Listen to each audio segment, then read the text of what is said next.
आज की कहानी माँ का बेटी के लिए संघर्ष।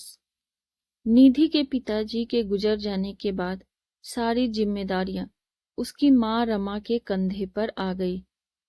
परिवार के अन्य सदस्यों ने मदद करने के बजाय किनारा खींच लिया।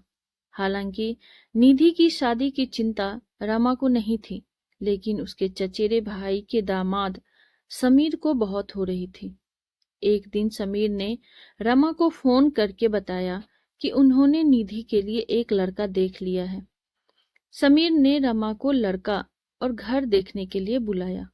रमा जब लड़के के घर पहुंची तो वह देखकर दंग रह गई।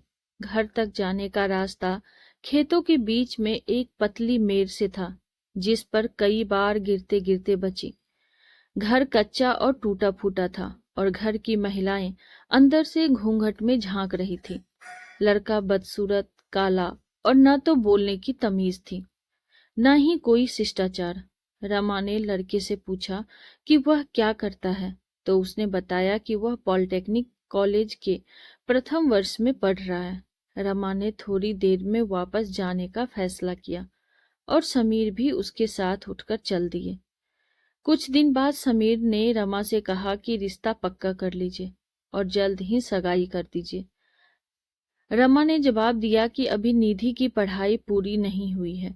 समीर ने जोर देकर कहा कि लड़की को पढ़ाई लिखाई के बाद नौकरी नहीं करनी है, उसे तो शादी के बाद गांव में चूल्हा चौका करना है और बच्चे पालने हैं।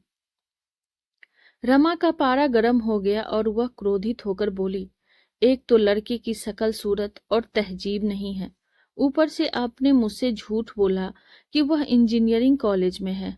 आपके कई एहसान हम पर हैं, पर इसका मतलब यह नहीं कि मैं अपनी बेटी को भाड़ में झोंक दूं। आपको पता है, निधि दिल्ली यूनिवर्सिटी में पढ़ रही है। उसके पापा नहीं हैं तो क्या हुआ, उसकी माँ अभी जिंदा है। समीर भी गर्म होकर बोले, देखता हूं कौन शादी करता है। यह कहकर उन्होंने सारे संबंध तोड़ दिए। बाद में निधि एक अधिकारी बनी और उसकी शादी भी एक बड़े अधिकारी के साथ हुई।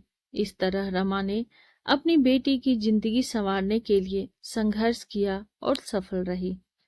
आपको हमारी कहानी कैसी लगी कमेंट बॉक्स में जरूर बताइए, और ऐसी ही ढेरों सारी कहानियों के लिए वीडियो को लाइक, शेयर और चैनल पे नए हैं तो सब्सक्राइब करना ना भूलें।